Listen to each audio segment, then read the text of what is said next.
Mesdames et messieurs, bonsoir et bienvenue dans ce journal. Tout de suite, le sommaire.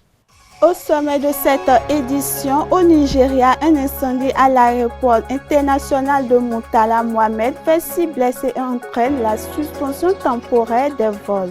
En République démocratique du Congo, la ville d'Uvira retrouve sa mobilité avec la réouverture de la frontière avec le Burundi. En Europe, l'unité de l'Union européenne mise à l'épreuve face à la Russie. Tu viens d'avoir le bac ou tu veux te reconvertir dans un domaine d'avenir, faire le choix du numérique et rejoindre l'école supérieure d'administration, d'économie, de journalisme et des métiers de l'audiovisuel ESAE. De nouvelles filières sont disponibles dès cette rentrée: informatique et multimédia, informatique industrielle et maintenance, réseau informatique et télécommunications, système informatique et logiciel, sans oublier les filières initiales: administration générale, administration des finances, administration des affaires, sciences juridiques, sciences économiques, sciences de gestion, journalisme et métiers de l'audiovisuel. ESAE est disponible sur 4 sites: Cotonou-Bedroumendé, Cotonou-Akpakpa, Abomey-Calavi et Parakou. Pourquoi choisir l'ESAE? Des formations conçues pour le marché de l'emploi, des enseignants expérimentés et passionnés, des infrastructures modernes avec équipement de pointe, des opportunités de stage et d'emploi garanties. Les inscriptions sont en cours et les places sont limitées. Ne rate pas ta chance. Donne vie à tes ambitions avec l'ESAE. Contacte-nous vite par appel ou par WhatsApp au 01 98 98 14 00 ou via email scolarité@esae.bj et visite notre site web www.esae.bj. Ton futur commence maintenant avec l'ESAE. Tu investis dans un avenir professionnel, concret et sécurisé. ESAE, l'excellence à un nom. Mesdames et messieurs, bonsoir et bienvenue dans ce journal. Comme je l'annonçais en titre, panique ce lundi à l'aéroport international de Murtala Mohammed, plus grand hub aérien du Nigeria. Un incendie s'est déclaré dans une zone technique de l'infrastructure, provoquant la suspension temporaire des vols et un mouvement de foule parmi les passagers. Le bilan fait état de 6 blessés, principalement incommodés par la fumée. Les autorités aéroportuaires ont rapidement déployé les équipes de secours permettant de maîtriser en grande partie le sinistre. Une enquête a été ouverte pour déterminer l'origine de l'incendie, tandis que la reprise progressive du trafic aérien s'organise. Suivons ensemble ce reportage. Un incendie survenu lundi en fin d'après-midi à l'aéroport international Murtala Mohammed à Lagos au Nigeria a fait 6 blessés et entraîné la suspension temporaire des vols. Selon les autorités aéroportuaires, le feu se serait déclaré dans une salle des serveurs dans le hall des départs du terminal 1. L'incendie, qui a notamment affecté les opérations de la tour de contrôle, a été maîtrisé et le trafic a depuis repris. 14 personnes qui s'étaient retrouvées piégées dans la tour de contrôle ont pu être secouru et évacué grâce à... Autre actualité à présent, au Cameroun, après plus de 2 mois de procédure et d'attente, la famille d'Anissé Ekane va enfin pouvoir organiser les obsèques. Les scellés posés sur la dépouille ont été levés par le commissaire du gouvernement près le tribunal militaire à la suite de plusieurs requêtes introduites par les avocats de la famille. Cette décision marque une étape importante dans un dossier qui suscitait émotion et incompréhension au sein de l'opinion publique. Reportage à suivre. Puis, après plus de 2 mois, les scellés apposés sur le corps ont été levés ce lundi par le commissaire du gouvernement près le tribunal militaire. Une décision qui fait suite à 3 requêtes déposées par les avocats de la famille du défunt. Ces derniers dénonçaient jusqu'ici une séquestration du corps. Ils réclament également le rapport d'autopsie, qui n'a toujours pas été délivré, près de 3 mois après le décès. Anissé Ekane est mort le 1er décembre 2025 au secrétariat d'État à la Défense à Yaoundé, 38 jours après avoir été interpellé. Il était accusé d'insurrection et de rébellion après avoir reconnu la victoire d'Issa Chiroma Bakary à la présidentielle d'octobre 2025, finalement remportée par Paul Biya, au pouvoir depuis 1982. Anissé Ekane était une figure historique de la lutte. Dans un autre registre, soulagement à Uvira. Après plus de 2 mois de fermeture, la frontière entre la République démocratique du Congo et le Burundi a officiellement rouvert. Cette décision permet la reprise des échanges commerciaux et des déplacements familiaux, essentiels pour les habitants du littoral du lac Tanganyika. Les autorités locales espèrent que cette réouverture contribuera à stabiliser l'économie locale durement affectée par l'isolement. Suivons à présent ce reportage. Prise de la ville par l'AFC M23. Dès l'aube, des centaines de commerçants et de familles ont repris le chemin de Kavimvira et Gatumba, soulagés de voir relancer les échanges transfrontaliers. J'ai une grande joie car cela faisait longtemps que nous cherchions comment rentrer chez nous, mais ce n'était pas possible. Nous étions obligés d'être coincés dans le pays voisin, le Burundi. Selon le Haut Commissariat des Nations Unies pour les réfugiés, l'avancée des rebelles du M23 soutenue par le Rwanda dans la province du Sud Kivu avait entraîné un afflux important de réfugiés congolais vers le Burundi. Ce lundi, certains d'entre eux ont commencé à regagner Uvira à la faveur de cette réouverture. J'ai fui lorsque les combats se sont intensifiés vers Kavimvira. Nous étions dans la maison avec les enfants lorsque le crépitement des balles et des bombes a commencé. C'est ainsi qu'on a décidé de fuir vers le Burundi pour ne pas être victimes. Chaque jour, des centaines de personnes traversent les postes de Kavimvira et de Gatumba pour retrouver leurs proches ou commercer. Pendant plus de 2 mois, cette activité vitale s'est arrêtée, fragilisant les revenus et le quotidien de nombreuses familles d'Uvira. L'ouverture de la frontière est une grande joie pour nous et pour tous les habitants d'Uvira. Parce que même à Gatumba, il y a une célébration. Des motos et des vélos circulent.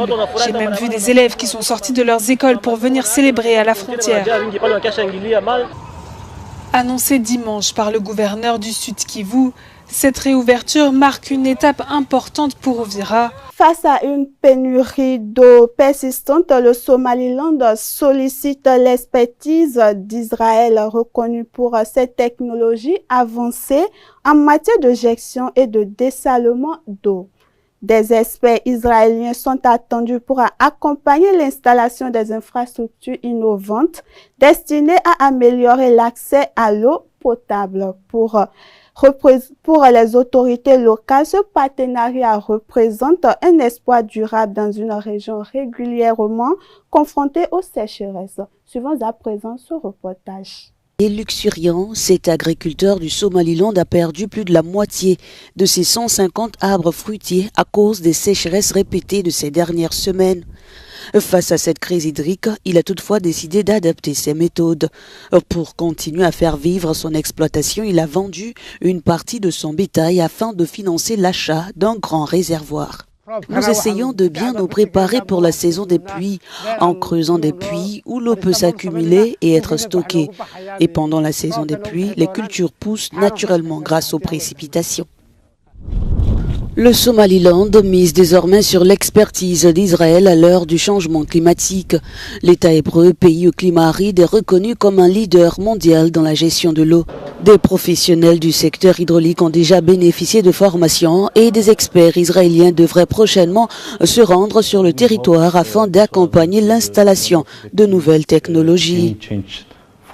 Nous espérons qu'Israël deviendra un acteur majeur du changement dans le secteur agricole. L'agriculture pourrait représenter entre 15 et 25% du PIB du Somaliland.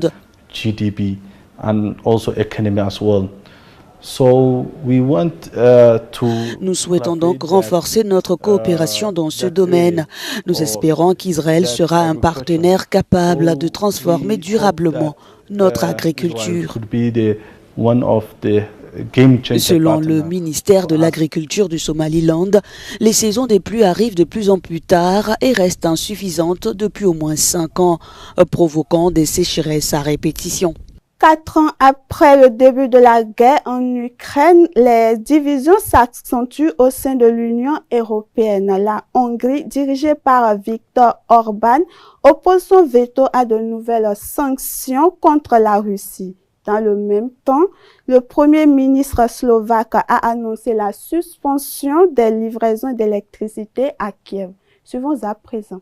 Elle espérait une autre issue à cette journée, mais la chef de la diplomatie européenne ne peut que déplorer l'absence d'un accord entre les 27 sur de nouvelles sanctions contre la Russie.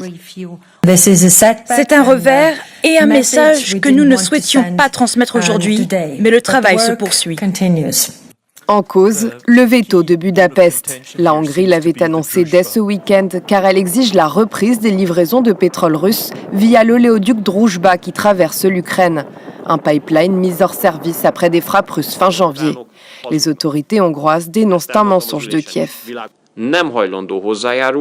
Puisque les Ukrainiens menacent la sécurité énergétique de la Hongrie, cette dernière refuse de contribuer à toute décision prise à Bruxelles qui servirait les intérêts ukrainiens.